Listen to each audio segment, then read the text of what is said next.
Hello beautiful people on the internet. Today we have a special video in which I'm going to give you the best advice for playing on a continents map.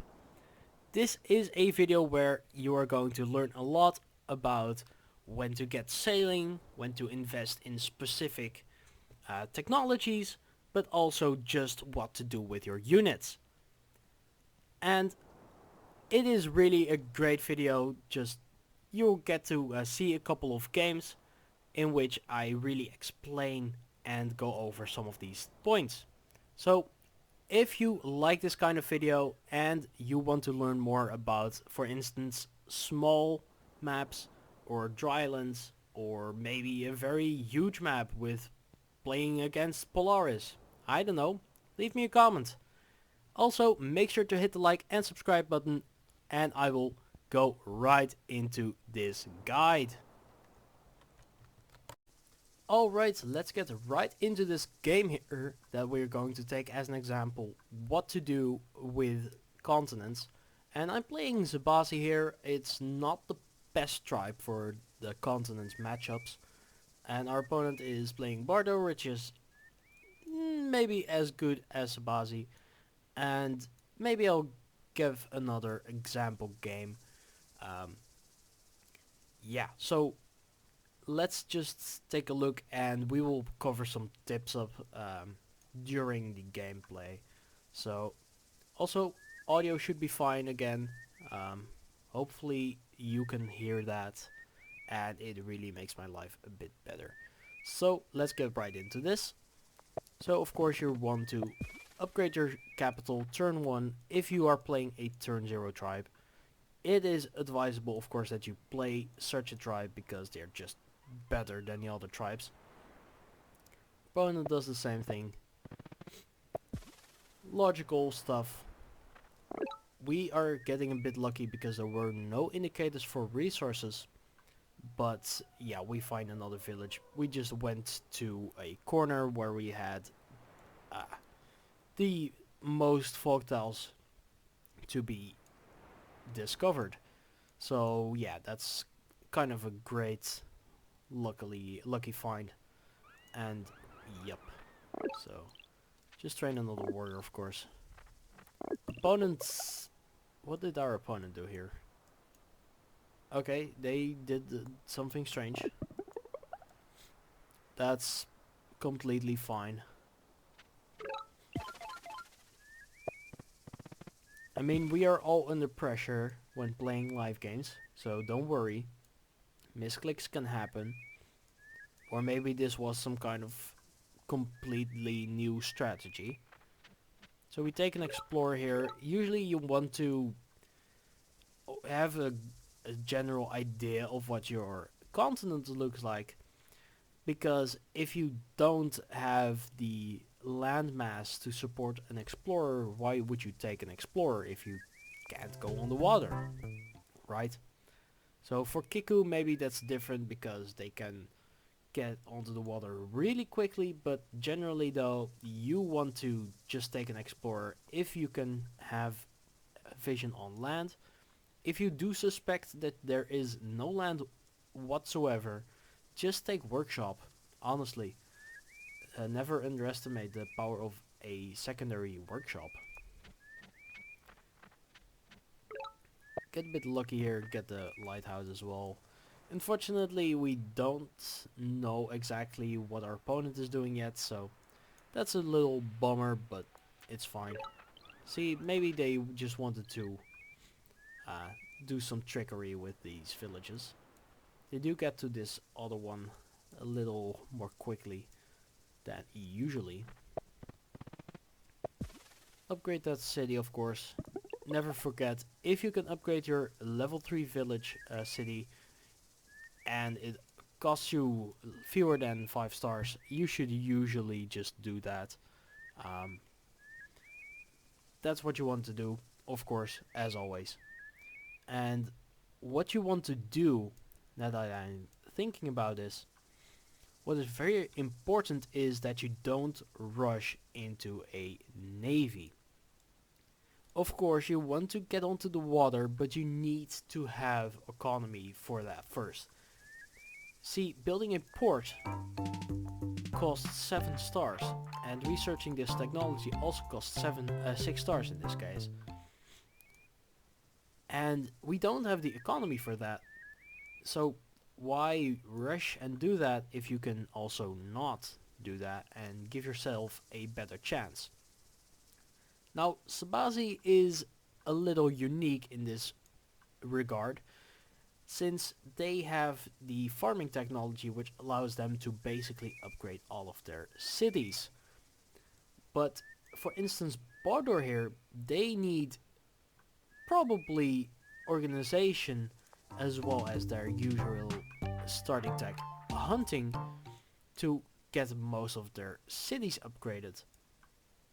This is why Sabazi is usually underrated, because they don't need to research another technology early on to get their cities going. They can upgrade everything with their farming technology, which is really good actually. And people tend to underestimate that, so yay Sabazi.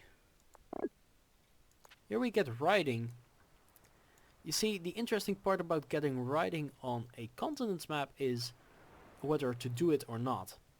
In this case, it is worth it to get writing because this continent is quite large and there is a village over here that we can't get to like in a couple of turns without using writing. It only takes 2 turns to move there. With normal movement it would take like a couple of turns, and that's just generally not worth it. Writing can really be a hit or miss on continents, and looking at specific cases it can really be worth it. So yes, sometimes writing can be good. They get meditation, don't know exactly why. We get to upgrade our city over here. And yeah, we're just trying to play to the best of our ability. I don't think this was the best player I've ever played against. Taking meditation is fun and all, but it really doesn't do much for you. Of course, everyone has their own type of gameplay and their style, but I usually suggest not getting meditation in a competitive game.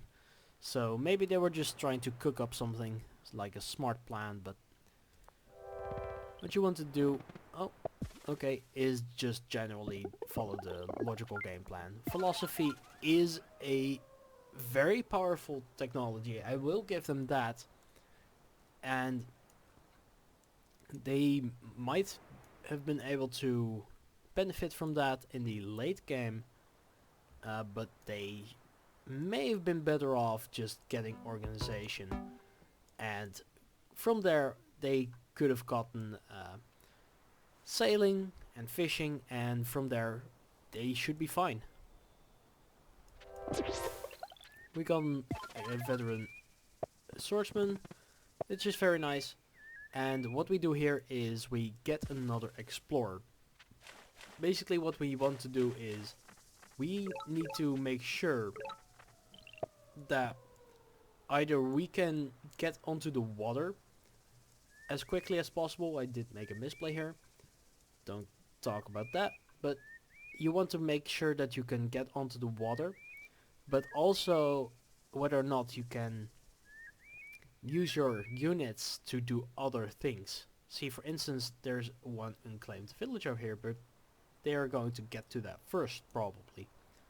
So, yeah, you really need to think out whether or not you want to do certain things, get some explorers, or research. Organization in this case could be very good. Can upgrade our capital in a bit with that, and we can also upgrade this city, for instance. But you really still want to get onto the water quickly, so that's the trick in the new update.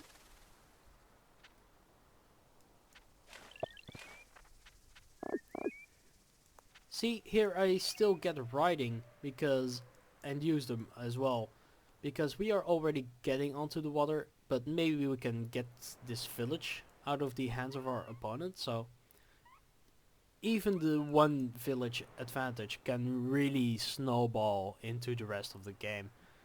And that is just what we are trying to achieve here. Just try to get an edge over your opponent and just try to get onto the water when you can. Just set it up quite quickly. Of course, when you're playing a special tribe, that might be a little different. Quarion, for instance, of course, they have their own sets and tricks, and Samanti is definitely the worst out of the bunch. Still working on like a guide for stuff like that. Not particularly sure when it's going to release.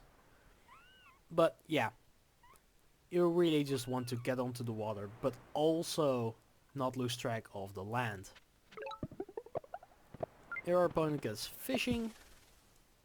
They're on track to do that kind of stuff.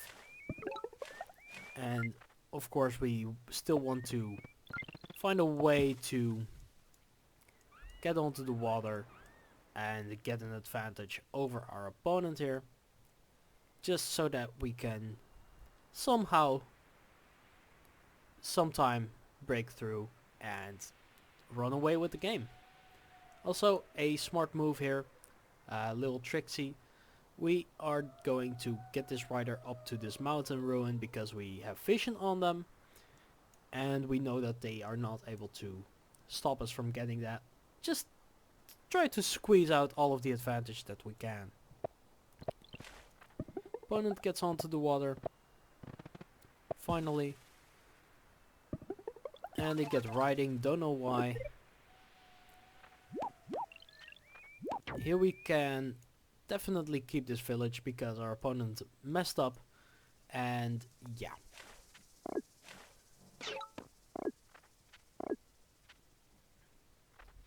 As you can see, we are basically already winning this.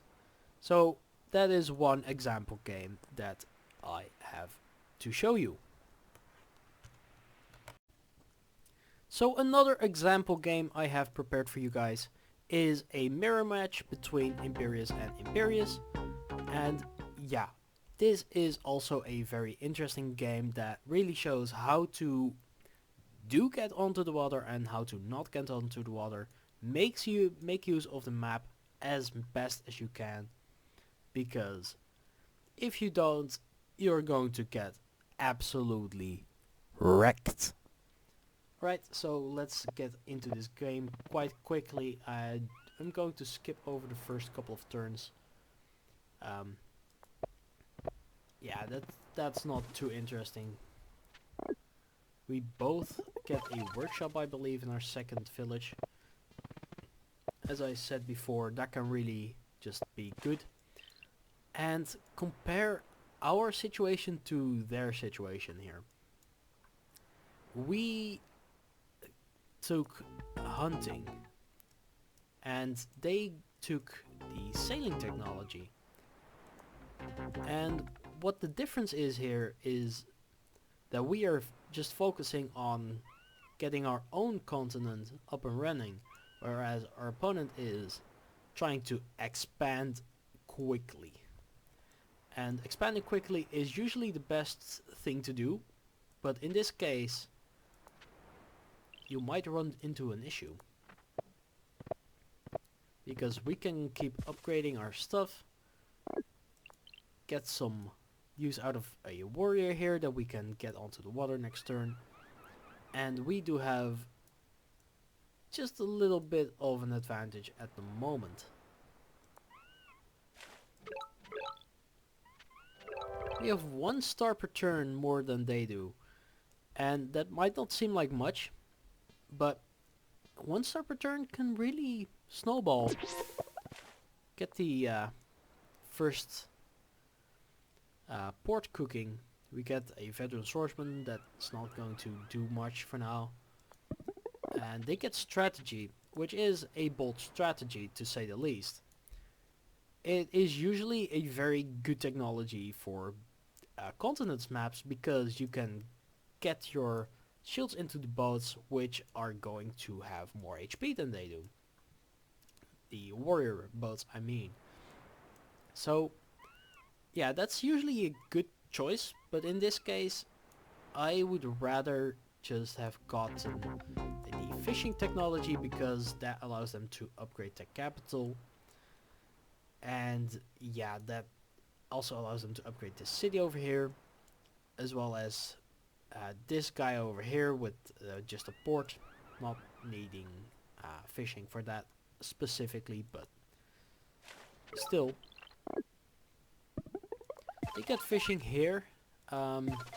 See, if they hadn't had the genius idea of taking shields, they would have been able to upgrade these two cities over here as well as this one. But yeah, they didn't. And that's really hurting them. Do you see the difference here? They are really focusing on the naval aspect of the game, whereas I'm trying to balance way more. And of course that means that they have a way stronger navy cooking at an earlier turn, but what we are doing is just building up our empire. Slowly but surely we are going to dominate them. Take an explorer here, we want to get vision on whatever they are doing. Get their capital in vision. We see a whole bunch of starfish.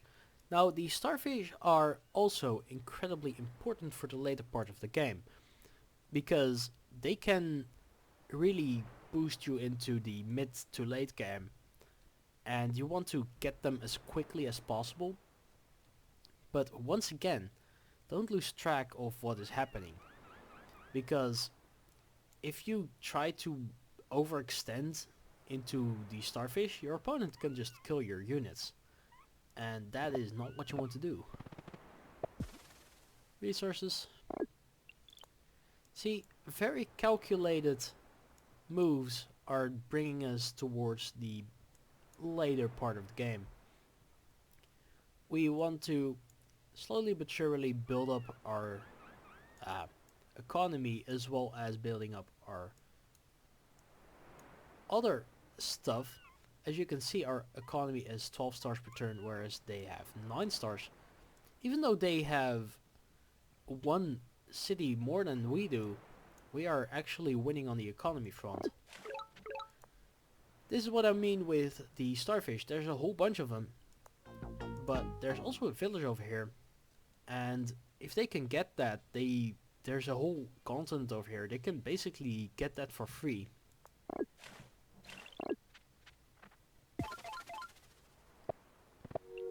And we just take a workshop over there. Of course, free upgrade. Always look for those level 3 cities. Trying to make those because you can get the 5 stars back, which is usually a good move instead of getting the wall, which can be very strategic sometimes, but no, usually not. Look at the difference, man. 16 stars per turn versus 9 stars per turn. And that is the largest remark I'm going to make, I think, about continents maps. Of course you want to have your navy going on as early as possible, but no, you first want to have the economy to basically build that up and not just rush into it. Sure, you can get a whole bunch of stars this way, but if you can't sustain your army, you are not going to get far. They get riding from that ruin. That is so useless in this case. We get the nav just to get the starfish, and from there rammers usually do a great job at killing opponents. And of course here they can get that ruin over here, but we are going to basically dominate the seas from here out, because we do have the economy to do stuff with that. We can explore. Great. And they also waste their turn just getting this baller over here, which basically sealed their fate. We can kill that, no worries. Get a rammer. This was kind of lucky, but yeah, don't rush into a naval battle, basically. And yeah, that is incredibly important. Don't try to rush out your giants as well. Giants are good for smaller maps, which I will cover in a small map. Small and tiny map strategy guide, which is hopefully coming soon. This is the type of map that I love playing the most. It's 256 continents, but this really goes for anything from small to large, and archipelago, it really works as well. You really want to not overextend into gaining control of the water. It is really overrated. It is incredibly strong, but it's not everything you need to win.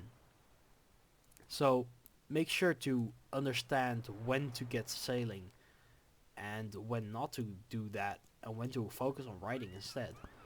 In this case, it made sense to take sailing just after taking hunting, just because we have the economy to build up our ports, connect our cities, and just go from there. Our opponent made the mistake to rush into sailing without having the proper support. And that's really what cost them the game. So, yeah. Alright, beautiful people, I hope you learned something from these games, and I hope you enjoyed this video. A little bit about myself. I have started university again, so that means that I have a lot less time to work on videos like this, but I still want to continue, so you might get to see like 2 videos, three videos maybe per week. I really want to keep uploading, but I really also need to work on school. So maybe it would be best if you left me some comments about what you want to see, so that I can really focus on what you want to see. So yeah, I think that's it for today. Hope you'll enjoyed, and I will see you in the next one. Goodbye!